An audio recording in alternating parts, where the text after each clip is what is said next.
Bonsoir à toutes et à tous, re-bienvenue au festival Spawn. Nous allons commencer la table ronde sur l'impact psychologique des jeux vidéo. Je suis accompagnée pour cette table ronde par Éric Lambert, professeur en psychologie à l'Université de Poitiers, Vanessa Lalo, psychologue libérale spécialisée dans les pratiques numériques, et Niels Weber, vous êtes psychologue et psychothérapeute spécialisé en hyperconnectivité. Entre autres, il y a 4 lignes sur votre profession.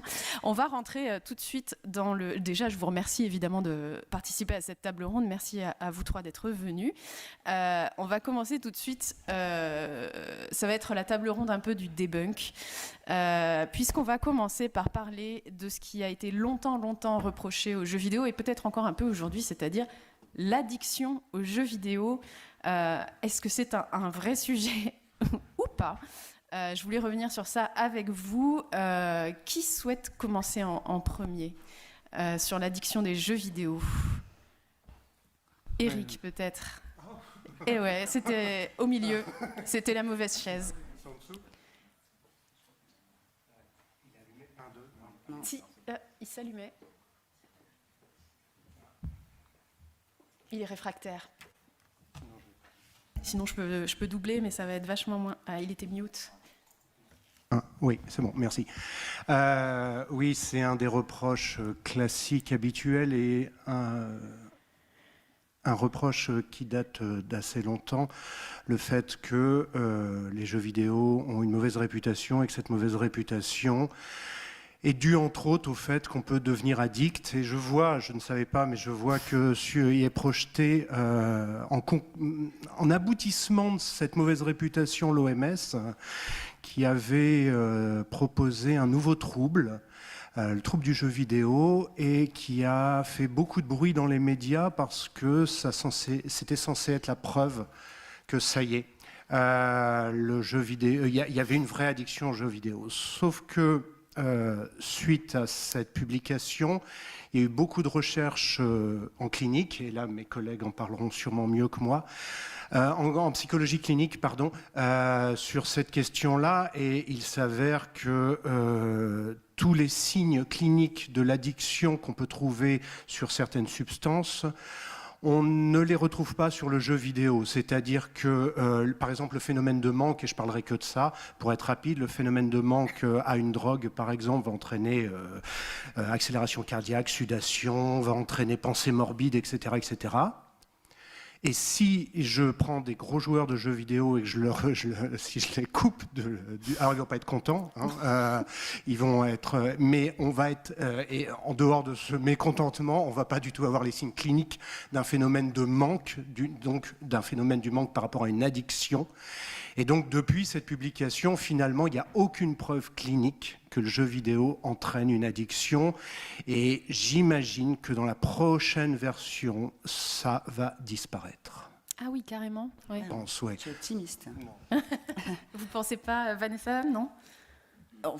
Ce serait bien que ça disparaisse, parce que bon, considérer ça comme un trouble, c'est excessif. Moi, je préfère parler de pratique excessive dans tous les cas plutôt que de trouble du jeu vidéo. Mais si on prend la définition qu'on a là sous les yeux, il faut qu'il y ait un désinvestissement massif de la vie professionnelle, sociale, etc., scolaire, sur une durée d'au moins 12 mois. Et c'est les 12 mois, en fait, qui comptent. Et quand on prend des gamins à qui on veut coller des diagnostics d'addiction, c'est quand même assez incompatible, en fait, avec l'adolescence tout court, qui est de base en excès, tout simplement.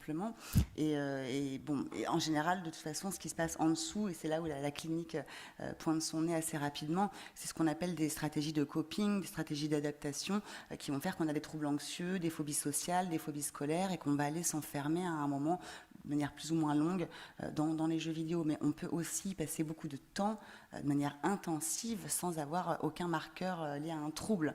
Donc c'est là où c'est compliqué aussi au niveau des discussions cliniques. Hein. Quelqu'un dans l'e-sport, par exemple, on va avoir une pratique intensive, et pour autant, on ne sera absolument à aucun moment dans un trouble quelconque. Donc voilà, on parle beaucoup de ça médiatiquement, et puis les parents nous parlent beaucoup de ça, parce que c'est plutôt lié au temps passé.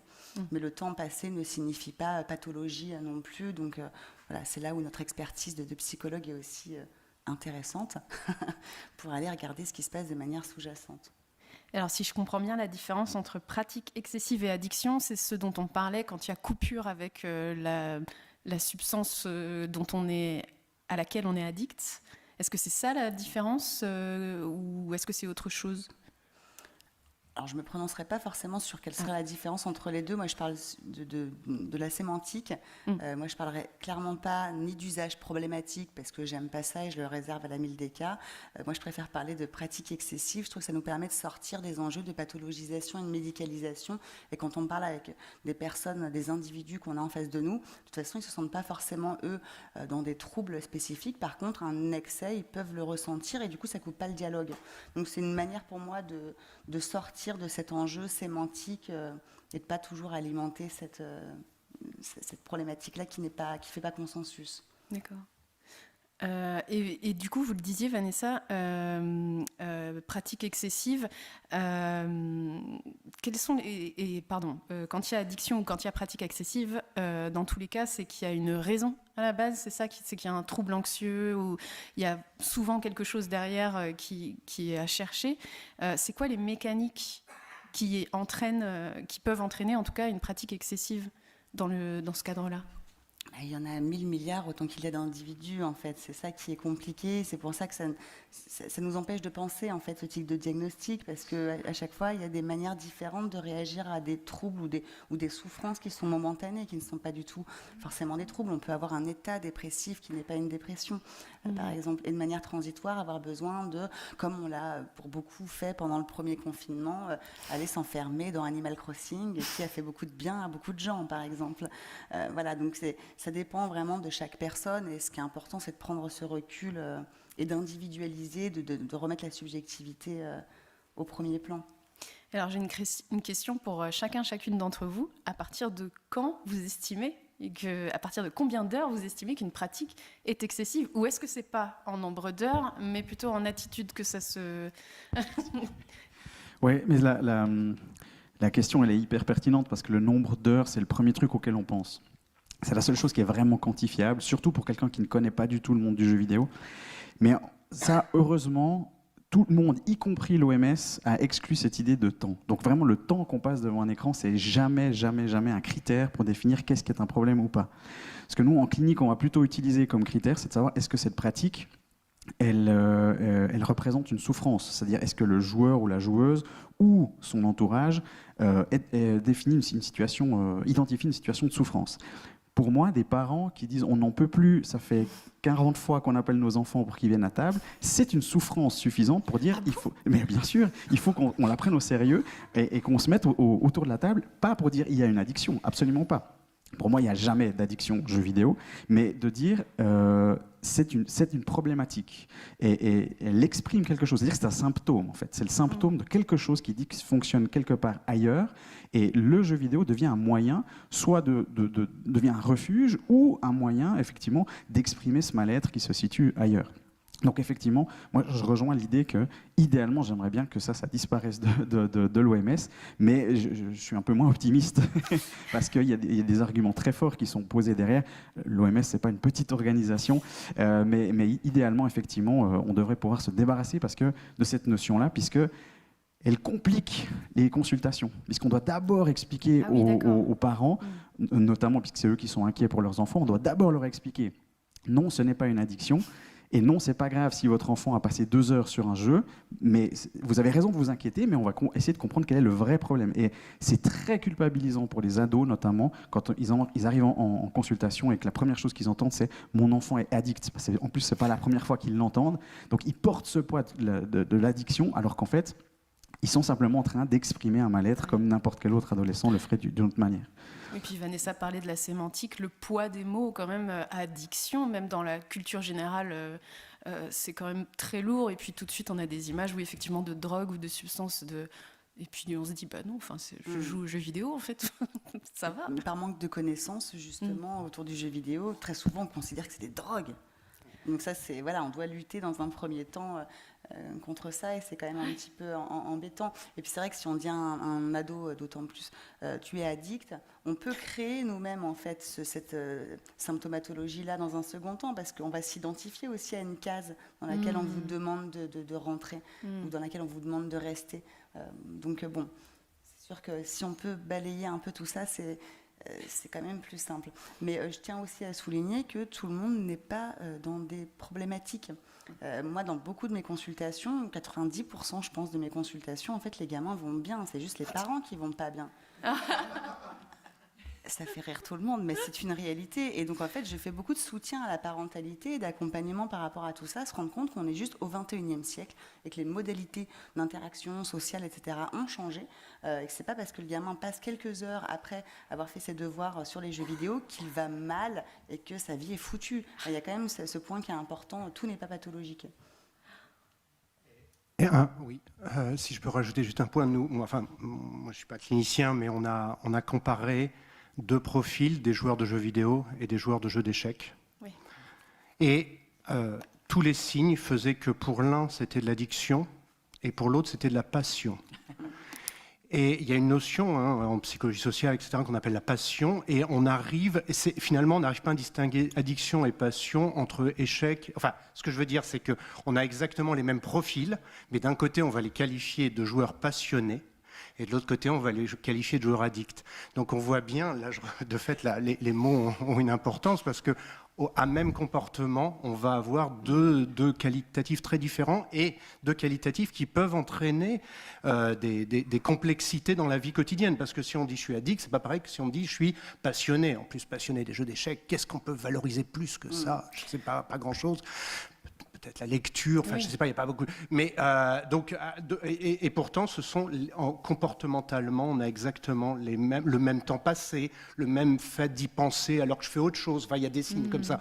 Et tout ça, c'est pareil. Mais il y en a un, c'est de la passion, de l'autre, c'est de l'addiction, parce qu'il n'existe, l'OMS nous a pas fait trouble des échecs. Des jeux d'échecs. C'est ça. Donc peut-être ça va. Alors là, ça serait non, mais ça n'arrivera pas. Mais les échecs, c'est devenu un sport, et le bridge aussi. Aussi, oui.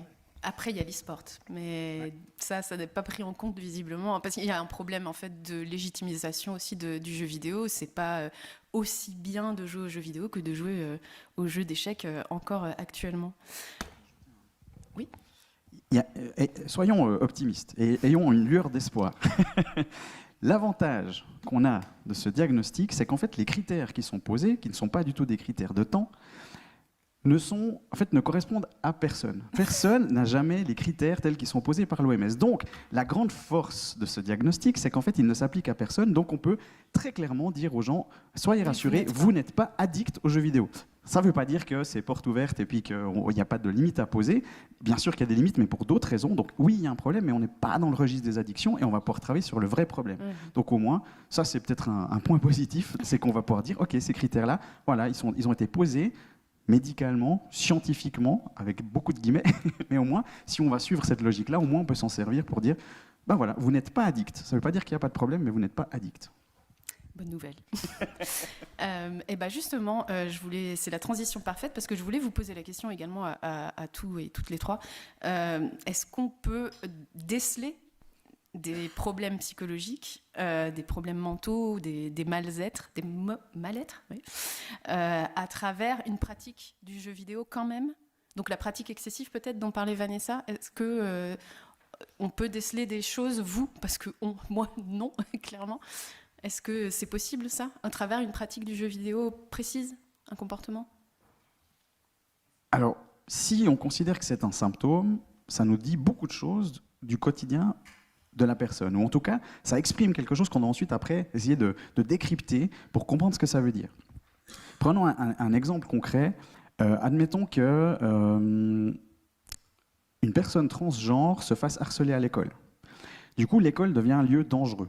On ne veut pas y aller, il y a peut-être même des risques de violence. Donc, on va tout faire pour essayer de ne pas aller à la maison. Donc, tout d'un coup, le prétexte de « mais il faut que je reste à la maison pour faire mon raid ou ma quête journalière, il faut que je reste à la maison, c'est plus important que d'aller à l'école », c'est aussi un prétexte pour ne pas aller à l'école. Et maintenant, on rajoute à ça le fait que les communautés en ligne peuvent être des ressources très fortes. Donc du coup, les gens que je vois à l'école sont des gens dangereux, tandis que les gens avec qui je suis sur Internet sont des ressources qui me font du bien, qui sont éventuellement des gens comme moi, avec qui je peux parler. On se comprend. Donc tout est réuni pour ne pas aller à l'école. Et alors, je ne sais pas comment c'est pour toi, Vanessa, mais souvent la demande que nous, on reçoit, c'est « il faut que vous disiez à mon enfant d'arrêter de jouer aux jeux vidéo, puisqu'il ne va plus à l'école à cause des jeux vidéo. Oui, Et que nous, on va essayer d'inverser la question pour dire, mais pour quelle raison ce jeu devient envahissant? En fait, dans le sens où il y a une obligation qui est d'aller en cours, mais tout d'un coup, on est dans l'incapacité de remplir cette obligation-là. Pour quelle raison? Mais c'est pas le jeu vidéo qui crée ça, c'est autre chose. Et le jeu vidéo devient vraiment la pointe de l'iceberg, le symptôme. Et ça nous, si on est attentif et attentive à ça en tant que clinicien, ça nous ouvre un champ de recherche qui est génial, d'investigation clinique qui est absolument merveilleux, parce qu'on peut questionner sur les questions de gameplay, les questions d'avatar, les questions de quelle quête on joue, justement, pourquoi est-ce qu'on joue à ce type de jeu de cette manière-là. Ça, c'est absolument merveilleux. Oui, la manière de jouer. C'est ça. Vanessa, peut-être vous vouliez rajouter quelque chose? Oui, je suis tout à fait d'accord avec ce que vient de dire Niels. Je n'ai pas beaucoup de choses à rajouter.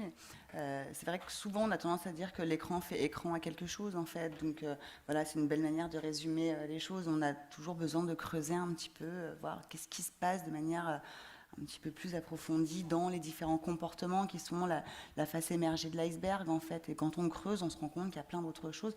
Voilà, du harcèlement. Mais ça, ce qui est intéressant, c'est quand on prend les signaux faibles, par exemple, qu'on peut on essaie de catégoriser des fois des signaux faibles pour essayer de diagnostiquer, entre guillemets, par exemple, du harcèlement, etc. Ça va toujours être la même chose, qu'il s'agisse d'addiction, entre guillemets, aux jeux vidéo, de harcèlement, d'un gamin qui est sur le point de faire un coming out ou qui est en train de se radicaliser ou de se marginaliser et qui va être un gamin qui va changer d'apparence physique, qui va moins s'investir au niveau de l'école, qui va voire plus aller à l'école, qui va moins manger avec sa famille, se désinvestir de son entourage.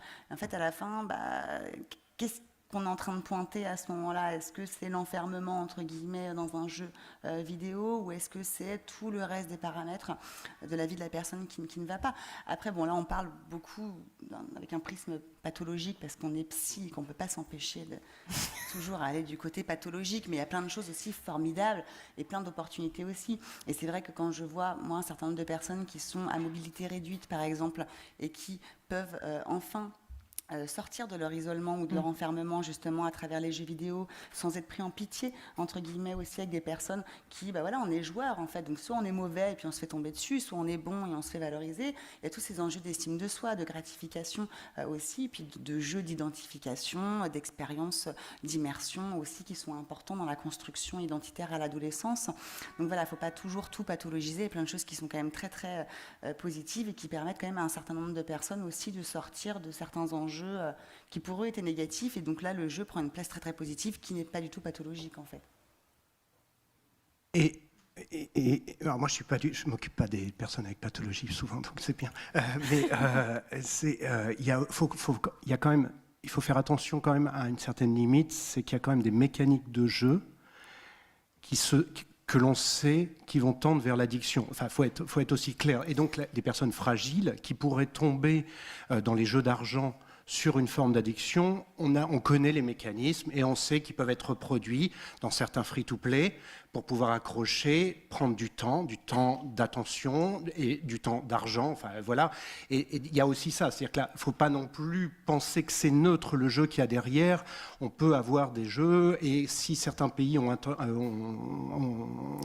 arrêté les loot box, il y a une vraie raison, parce que c'est vraiment du jeu d'argent. Donc les machines à sous sont les premières machines addictes, et on les retrouve dans les jeux, dans certains jeux, bien entendu. Donc il y a quand même ce petit risque-là sur une certaine fragilité qu'on va retrouver sur d'autres types de pratiques, c'est pas forcément, mais dont on sent très bien que ça peut être un médium aussi, le jeu vidéo peut être un médium qui les utilise, quoi. C'est pratique. Les lootbox, c'est un très bon exemple qui a justement créé un flou entre ces différentes potentielles pathologies et qui nous a vraiment pas rendu service. Donc, bon, clairement, et puis on est plus sur du jeu de hasard en fait que sur du jeu d'argent. Donc cette notion de hasard là, elle vient complexifier aussi tout ça. Donc c'est vrai qu'il y a des moments où on se dit bon faut que je lutte un peu contre ce diagnostic d'addiction qui est faux et qui est pas du tout le bon problème. Et de l'autre côté, l'industrie va pas forcément toujours faire ce qu'il faut. Puis effectivement, toutes les notions d'économie de l'attention, on peut pas le balayer non plus. Ouais. Donc vous vous intéressez plus quand on vient vous voir pour addiction aux jeux vidéo, vous allez plus vous intéresser à la posture, au comportement de la personne vis-à-vis d'un jeu vidéo, au type de jeu, donc effectivement si c'est du jeu de hasard, du jeu de lootbox, etc., etc. Et je viens de noter un autre truc que je n'arrive plus à lire. Et à l'environnement, à ce qui se passe en ce moment dans la vie de cette personne par rapport à sa posture, ça vous sert à encadrer la pratique. Vous n'encadrez pas la pratique, vous n'allez pas dire à quelqu'un, vous allez interroger la personne sur sa pratique à elle. C'est en cœur. C'est ça, c'est très mignon. Mais il y a une volonté, j'imagine, des parents qui vous amènent leurs enfants, en l'occurrence, d'encadrer cette pratique et de retrouver un cadre autour de leur enfant, être sûr que l'enfant soit safe, soit bien dans cette pratique-là. De toute façon, souvent, il y a un fossé, pas tout le temps, mais il peut y avoir un fossé entre la connaissance du jeu vidéo par l'enfant ou l'adolescent et par ses parents. Et ce fossé-là, c'est le premier problème, la première source de problème, c'est-à-dire qu'ils ne se comprennent pas et cette mécompréhension peut entraîner des soucis. Prenons le grand classique, Fortnite. C'est vraiment le grand classique dans le sens où les enfants le connaissent en jouant, les parents le connaissent via les médias. Et il y a un écart entre les deux. Et cet écart-là fait que souvent, beaucoup de questions sont résolues lorsqu'on propose aux parents de jouer avec leurs enfants. Et là, on réduit, finalement, ça va, quoi. Parce que c'est pas parce que tu vas sortir en tenue, en tutu, et puis tout ça, que tu vas aller prendre Kalachnikov et aller tuer tes copains dans le collège, quoi. Enfin, il y a une image qui est complètement fausse. Et quand on y joue, on se dit, non, mais ça va, quoi. C'est un cartoon. Et en fait, c'est même rigolo. Oui, c'est ça, oui, c'est une caricature. Donc, quand on arrive à réduire le fossé, déjà, pour moi, mais on réduit déjà beaucoup de problèmes, puisque c'est pas de l'encadrement, mais c'est déjà un terrain commun, et ça permet de mieux discuter. Et souvent, je finis. Les enfants sont extrêmement fiers de montrer leurs compétences et leurs capacités. Et je vous promets, alors là, c'est plus du tout le rôle de chercheur, mais celui de parent. Quand mon fils me montre comment il arrive à jouer au FPS, alors que moi, je suis d'une lenteur et d'une incapacité totale, c'est normal, hein, avec le vieillissement, c'est cognitivement, c'est marqué, je peux plus jouer au FPS. Mais alors là, au début, ils sont fiers, maintenant, ils m'humilient. Mais il y a un moment où il y a de la fierté. Et il faut profiter de ce moment de fierté, parce que c'est un moment de communication, quoi. C'est un peu le petit enfant qui dit « Regarde papa comme je suis fort ». Et oui, il est plus fort que son père en plus. En plus, s'il y a ça, alors là, la boucle est bouclée. Oui. Mais du coup, pour répondre à la question aussi, pour moi, il y a deux niveaux de réponse. Il y a un premier niveau, c'est effectivement, c'est pas notre rôle de dire maintenant tu dois arrêter de jouer aux jeux vidéo. Jamais. C'est parce que déjà, c'est une manière de décrédibiliser les parents face à leurs enfants. Mais une partie de mon travail, c'est d'aider les parents à se sentir légitimes, à poser un cadre. Plutôt que d'arriver en disant vous êtes le spécialiste, vous savez, vous jouez, en plus vous jouez aux jeux vidéo, allez dire à mon enfant parce que moi je sais pas faire. C'est plutôt de dire non, vous êtes les parents et vous savez faire, mais vous savez pas que vous savez. Et vous n'avez pas besoin de connaître toutes les ficelles de Fortnite pour aider à encadrer votre enfant. Donc ça, c'est le premier niveau. C'est effectivement une grande partie du travail, c'est de travailler avec les parents sur comment vous allez poser un cadre. Mais le deuxième niveau, c'est de se dire que si une pratique du jeu vidéo est un symptôme, problématique est un symptôme, à ce moment-là, il a une fonction. Et si entre guillemets, on règle uniquement ce symptôme-là, le symptôme, il a tendance à se déplacer ailleurs. Et qu'à ce moment-là, on n'aura pas réglé le problème. Donc c'est vrai qu'il y a pas mal de consultations où ça suffit, entre guillemets, de faire un peu ce qu'on appelle la médiation, ou de la guidance parentale, puis on aide ses parents à se sentir légitimes, mais c'est pas impossible que quelques mois plus tard, ses parents nous rappellent en disant maintenant Fortnite, il n'y a plus aucun problème, par contre maintenant il fait du scooter sans casque, et puis ou autre chose, où il y a une autre mise en danger. Et là, ça nous donne bien le signal d'alerte que, ok, en fait, il se passe un truc beaucoup plus profondément inscrit, c'est la fonction du symptôme, et on va travailler sur pourquoi avant c'était le jeu vidéo, et maintenant c'est le scooter. Et est-ce que c'est différent quand les parents sont eux-mêmes joueurs et joueuses de jeux vidéo? Est-ce que vous avez eu des gens qui sont venus vous voir parce que eux-mêmes jouaient aux jeux vidéo et se disaient là quand même j'ai l'impression que le comportement vis-à-vis de l'objet est pas... Est-ce que ça arrive? Pour eux-mêmes ou pour leurs enfants? Pour leurs enfants. Alors, ce que je trouve assez rigolo, c'est que j'ai beaucoup de parents gamers qui, en fait, c'est... Quand les parents sont joueurs et joueuses, est-ce que leur posture est différente vis-à-vis d'un comportement d'enfant qui pourrait être problématique, si leur enfant a un comportement problématique? Alors, j'ai pu constater bizarrement qu'un certain nombre de parents gamers ont tendance à être plus restrictifs qu'un certain nombre d'autres parents, parce qu'eux-mêmes, justement, se sont laissés aller à des pratiques plus ou moins intensives à certains moments de leur vie. Ils ont contourné tous les PEGI. Et en fait, c'est assez rigolo de voir que certains parents qui ont saigné, comme on dit, des jeux déconseillés aux moins de 18 quand ils avaient 8 ou 9 ans, sont très très stricts avec leurs enfants sur le PEGI, sur le temps passé, parce que justement, ils savent ce que c'est d'à certains moments se laisser déborder.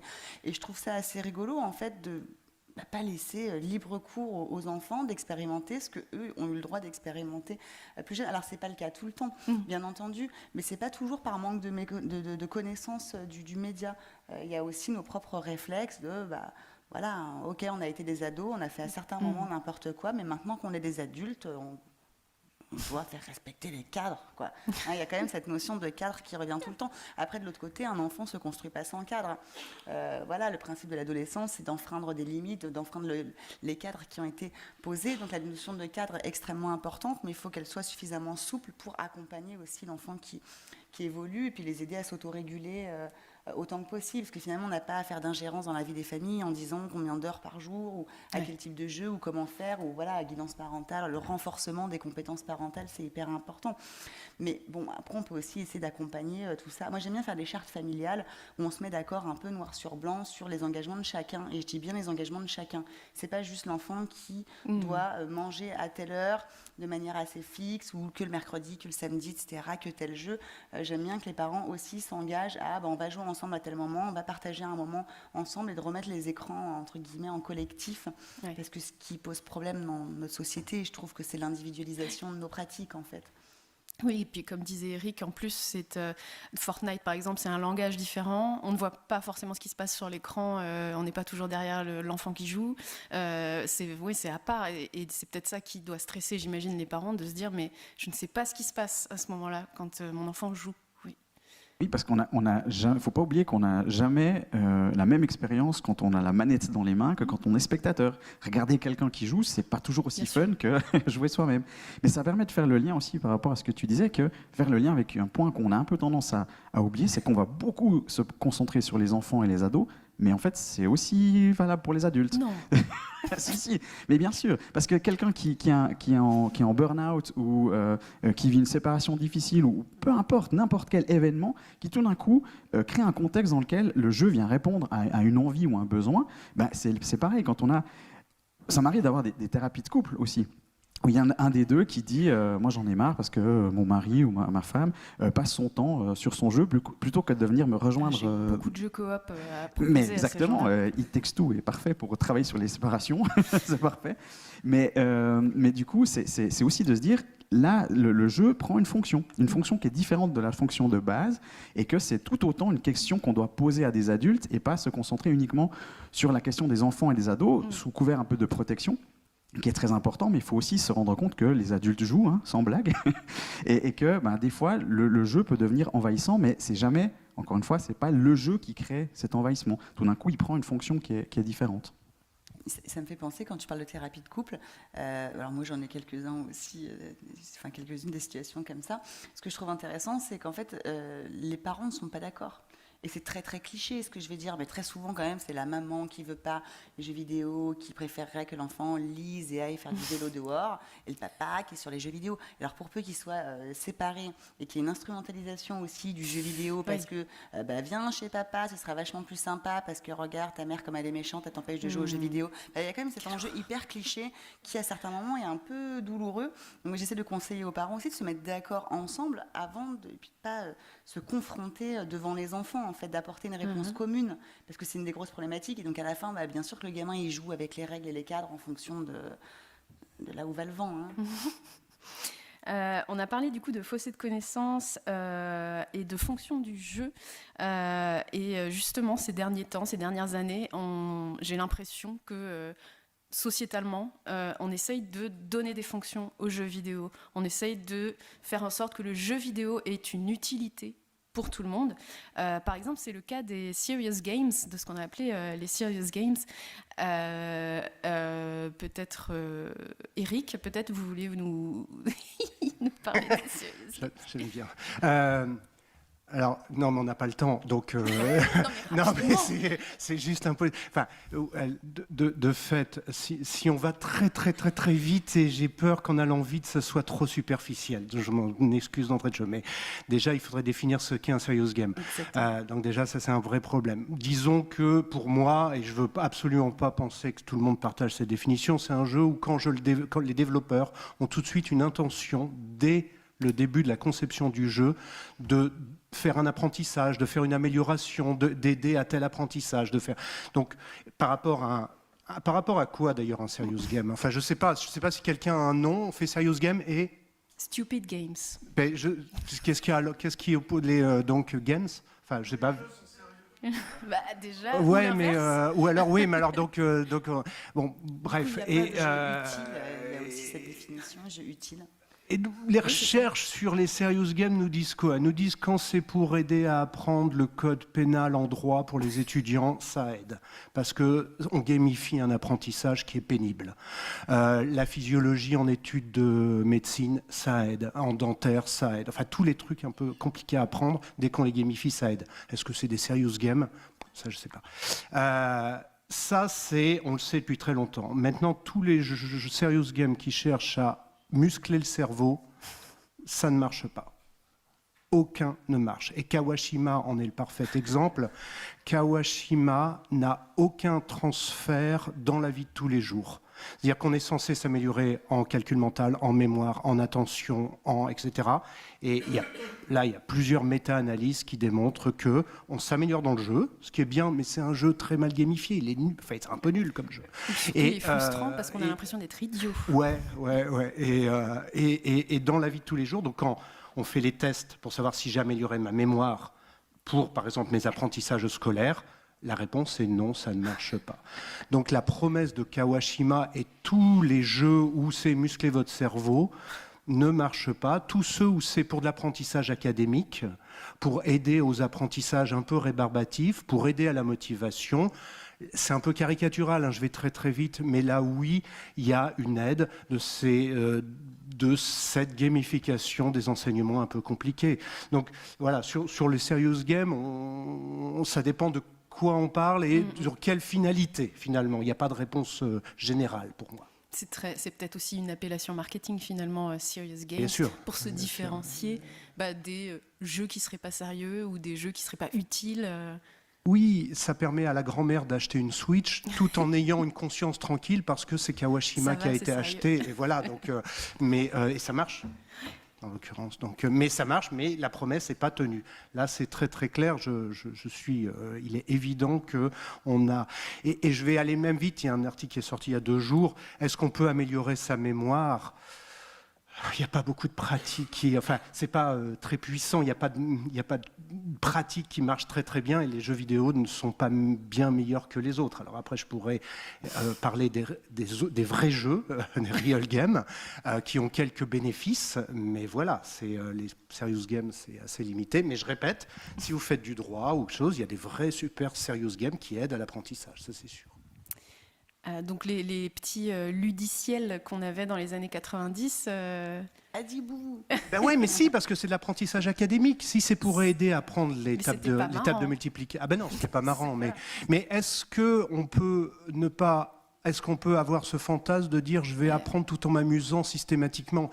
Je crois qu'à un moment, non, il y a forcément enfin c'est peut-être très marxiste ce que je vais dire, mais il y a une charge de travail qui fait qu'on ne peut pas passer là-dessus.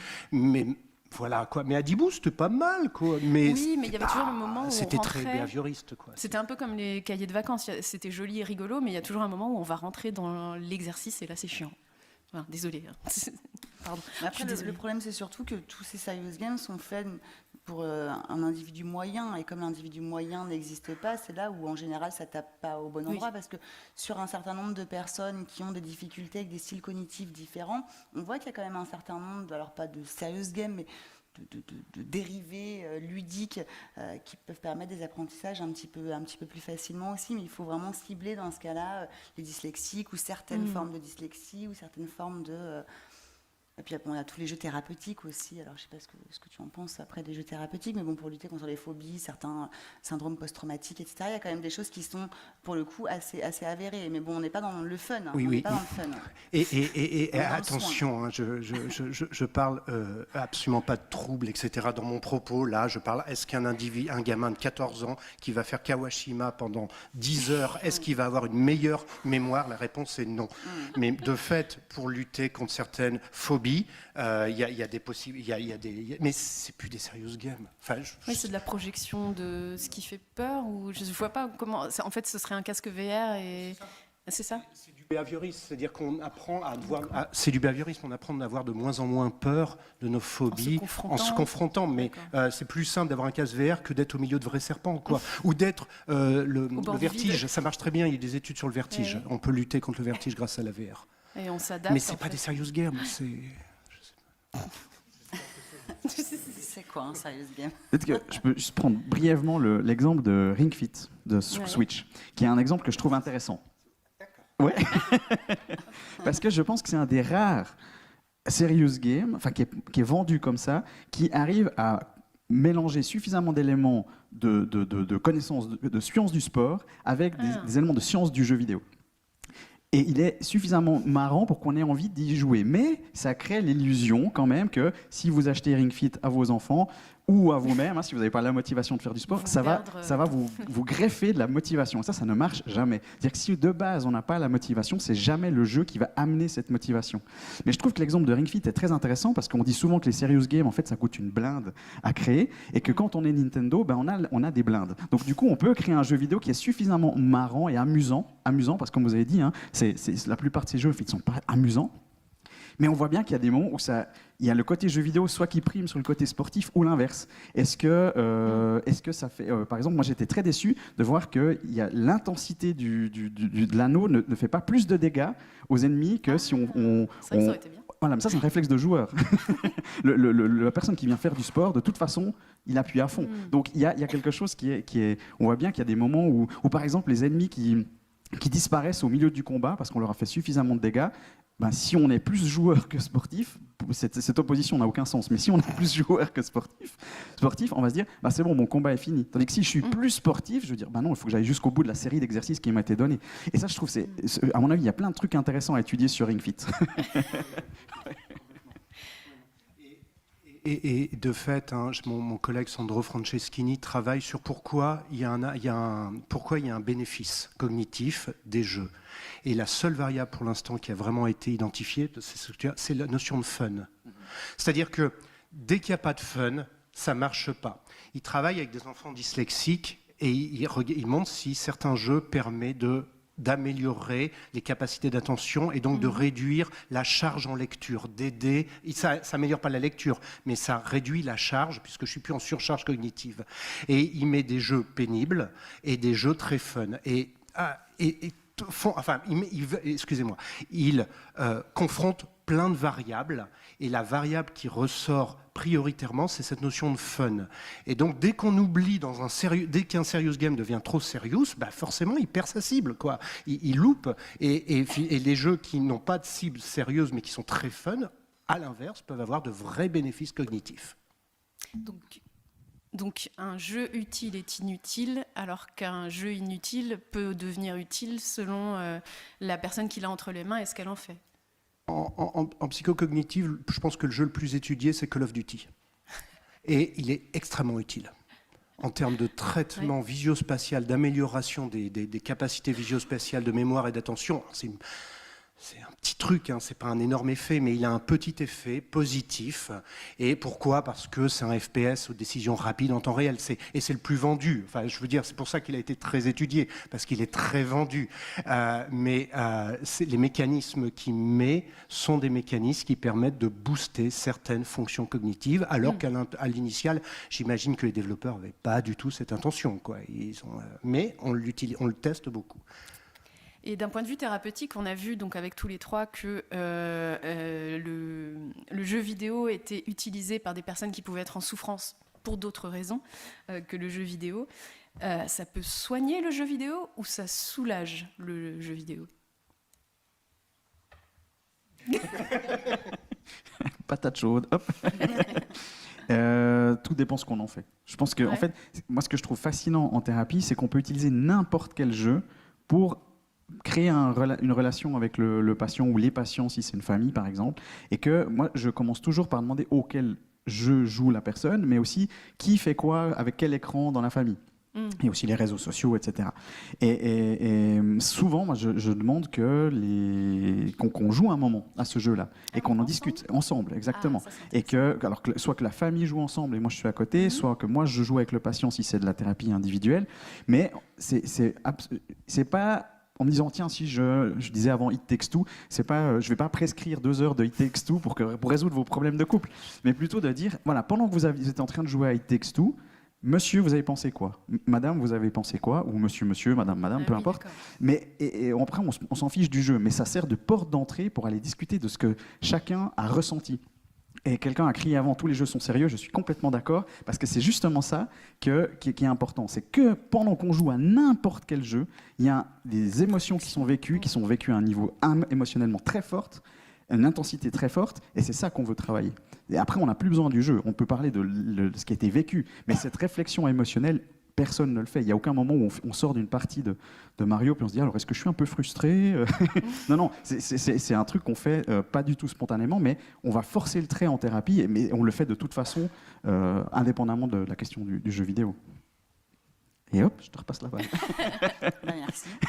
Moi, je n'utilise pas le jeu vidéo comme médium en thérapie, mais par contre, je m'en sers beaucoup pour dialoguer autour de ce qui se passe. En fait, c'est toujours assez intéressant parce qu'on glane beaucoup d'informations qu'on n'aurait pas glanées autrement. Quand quelqu'un nous parle de ses jeux vidéo, de son pseudo, de son avatar, de son rapport au jeu, de son rapport à son entourage à cause du jeu ou grâce au jeu, ça nous donne beaucoup d'éléments et la personne n'a pas forcément l'impression qu'elle est en train de nous raconter sa vie intime. Et surtout avec un ado qui a quand même des fois du mal à parler, où c'est difficile de faire parler un ado quand on les accroche sur leurs réseaux sociaux ou les jeux vidéo. On peut des fois avoir des conversations assez illimitées et assez intéressantes qui nous permettent de comprendre un certain nombre de choses. Je donne un petit exemple très bête. J'avais en suivi un gamin de 10 ans qui jouait beaucoup aux Sims et il m'était adressé pour ça par ses parents. Les Sims, voilà. Et à un moment, on discute de tout ça, et puis il finit par me dire, moi, mon but, c'est de créer un hôtel qui soit le plus haut possible. Alors je dis, ah bon, pourquoi faire?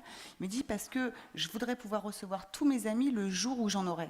Oh, oui, d'accord. C'était hyper triste. Et en fait, à ce moment-là, j'ai vraiment compris tout ce qui n'allait pas chez ce gamin, et je pense que si on n'avait pas parlé des Sims, ça aurait été hyper compliqué de réussir à aborder ça, parce qu'un enfant de 10 ans, il ne va pas verbaliser les choses comme ça. Et surtout, s'il s'est un peu enfermé dans le jeu à ce moment-là, c'est justement parce qu'il y a quelque chose qui, à l'intérieur de lui, c'est un petit peu enfermé, justement, qui génère beaucoup de souffrance. Et, donc, c'est un petit exemple parmi tant d'autres. On en a, j'imagine, 1000 milliards. Voilà, mais bon, ça peut être un très bon support, en tout cas, pour lancer du dialogue. Ça, c'est super. Donc, en conclusion, si demain, il y a un jeu vidéo qui se vend, soignez votre dépression avec Call of No Depression vous auriez quelle posture? Vous diriez non, ou ça dépend, j'imagine, dans quel milieu il a été produit, quelles sont ses conditions de production? Si c'est Ring Fit, je suis sûr que je dirais oui, moi. Pour soigner la... Ben oui, parce que l'activité sportive est le premier médicament le plus efficace pour les dépressions légères. Donc je dirais oui. Mais on voit bien que c'est une voie très détournée. Après, le reste, moi, je ne sais pas. Moi, j'y croirais. Mais j'y croirais pas. Si c'est un argument, je penserais que ce sera juste un pur argument de vente, bien entendu. Ouais, comme Kawashimara. Comme Kawashi. Oui, comme Kawashi. Et puis ce qui est thérapeutique, c'est la rencontre quelque part avec un objet. Je parlais tout à l'heure d'Animal Crossing pendant le confinement parce qu'il est sorti à ce moment-là. Donc c'était pas tant parce que c'était le meilleur jeu du monde, mais parce qu'il répondait à un besoin à ce moment-là, d'être dans la contemplation, etc. Mais bon, voilà, on fait des rencontres en fait avec des jeux, donc il y a quelque chose qui devient cathartique parce que à ce moment-là de notre vie, on a envie de jouer à tel jeu, dans tel environnement, avec telle communauté. Et quand on nous l'impose, et c'est le problème des serious games en fait, comme on nous l'impose et qu'on est à ce moment-là plus volontaire et qu'on nous met dans un certain contexte donné qui doit avoir un certain effet, bah, ça devient vachement moins intéressant. Et il y a eu plein d'études d'ailleurs qui ont montré qu'au niveau des serious games, il y avait plein de choses qui pouvaient être très sympathiques, où on pourrait régler tous les problèmes du monde entier parce qu'on est solidaire, on fait de la collaboration, on fait plein de choses extraordinaires, mais dès que c'est plus volontaire, il n'y a plus rien qui marche. Donc c'est notre initiative de projeter quelque chose. Il faut qu'on ait envie nous-mêmes de faire des efforts et de collaborer avec les autres. Si on nous impose de le faire, bah, ça marche vachement moins bien quand même. Donc ça, c'est un point que je trouve intéressant aussi. C'est le volontariat, quoi. Bah écoutez, c'est une belle... Est-ce que vous avez quelque chose à ajouter? Sinon, ça me paraît une belle conclusion. Nils. Mais très brièvement, qui dans la salle a vu le film Super Mario? J'ai pas vu, ne spoil pas. Non, Il je vais pas le spoiler. dedans. Ouais, il est super bien. Et il y a un truc que j'ai trouvé, alors il y a 200 000 références à la seconde, c'est génial, mais il y a un truc que j'ai trouvé assez génial, c'est que plusieurs fois dans le film, il y a des personnages qui disent à Mario, dis donc, t'es sacrément persévérant, toi, t'es têtu. Et puis ça passe, en fait c'est complètement invisible, mais en réalité, quand on sait comment fonctionnent les jeux, c'est extrêmement subtil. Parce qu'on ne peut pas jouer à un jeu vidéo, et surtout pas à Super Mario, sans échouer et recommencer. Oui. Et ça, c'est typiquement un exemple pour montrer ce qui se passe dans le jeu vidéo. On ne le voit pas du tout sur l'écran. On le sait que quand on a la manette dans les mains et qu'on a vécu cette frustration d'être tombé 50 fois dans ce trou et qu'on n'y arrive toujours pas. Et ce moment où il y a un moment où on n'arrive plus à le passer et qu'on sait qu'on devrait lâcher la manette, qu'on devrait dire je reviens demain parce qu'on sait très bien et que le lendemain on prend la manette et on passe du premier coup. Ça, on le sait, mais sur le moment, c'est extrêmement compliqué de l'expliquer, puis surtout quand on a affaire à des enfants, ils peuvent pas, comme tu le disais avant, ils peuvent pas le verbaliser ça. Puis quand nous, de l'extérieur, ce qu'on voit, c'est juste Mario qui tombe dans un trou, puis on dit « Oh mais c'est qu'un jeu, tu vas pas faire une crise ». Exactement. Donc j'ai trouvé que dans le film, c'était très bien glissé et que ça nous permet de rappeler ça aussi, que le jeu vidéo, c'est ça, c'est échouer, recommencer et finir par réussir. Et d'ailleurs, je ne vous ai pas posé la question, mais au niveau de la gestion de la frustration, utiliser le jeu vidéo, c'est un mythe ou c'est bien? Ouais, c'est vraiment... Très bonne chose. Très bonne chose pour... c'est surtout pour les enfants, je sais qu'il y a pas mal de gens qui disent pas ça. Pas que, non. Ah oui, même pour les adultes? Ah bah oui, pour se défouler. Jouer aux jeux vidéo. Oui, mais alors pour ceux qui font des jeux vidéo dans la salle, évitez de mettre des modes où Mario ne peut pas tomber dans le trou. Par exemple, comme c'est le cas dans Mario Odyssey, par exemple. Hein, parce que là, on n'apprend plus la frustration. On lisse le joueur ou la joueuse dans le sens du poil, et puis, comme ça, il n'est pas frustré, comme ça, il ne va pas aller acheter un jeu à la concurrence.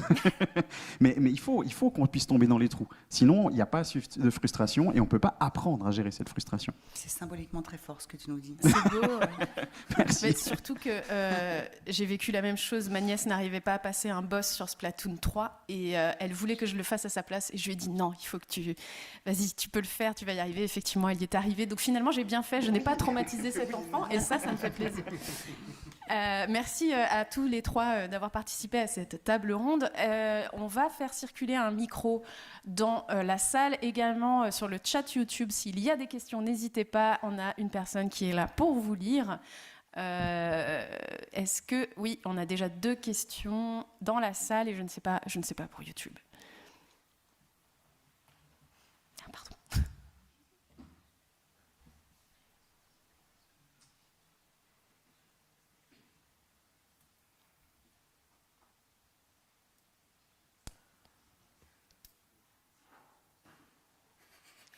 La première question étant, ce micro fonctionne-t-il vraiment? C'est la ludification. Oui, c'est bon. Je me questionnais, parce que là, du coup, vous avez parlé de pas mal de choses super intéressantes. Pour ce qui est des jeux qui visent à faire du care, en l'occurrence, est-ce que vraiment ça peut avoir un effet bénéfique ou pas? Parce qu'on a parlé de déjà, quand on se sent mal, en fait, on va se réfugier dans les jeux vidéo. Mais du coup, si c'est quelque chose qui est déjà très instinctif, est-ce que les jeux vidéo qui poussent qui vont chercher comme vraiment objectif de je me sens bien dans ce jeu vidéo, c'est la promesse du jeu, de se sentir bien parce que j'y joue, est-ce que ça marche finalement, ou est-ce que ça marche autant qu'un autre jeu parce qu'il est fun?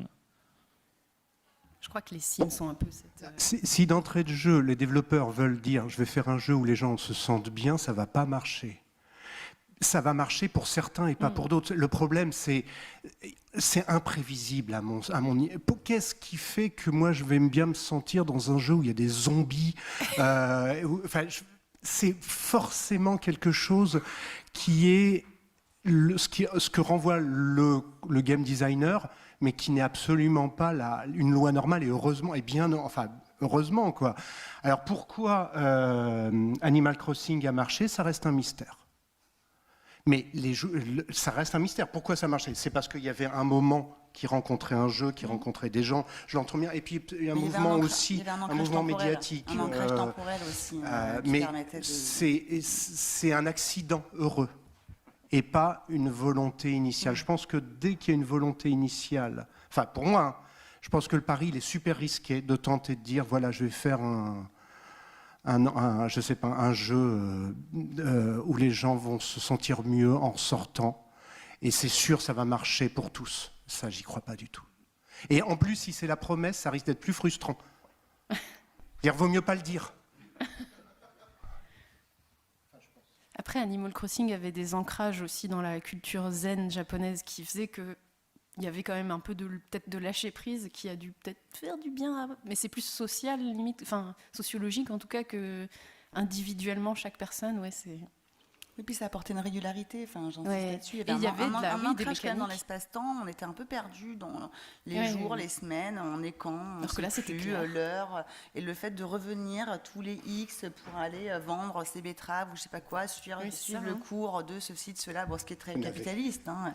C'est pas le truc le plus positif, mais bon, ça mettait un ancrage quelque part qui a soulagé. Et tel jour il y a Runard, et tel jour il y a Céleste, et tel jour, donc oui, on reprenait des marques et un cadre. Exactement, des repères, ouais. Il y avait une deuxième question, je crois, oui, plus haut.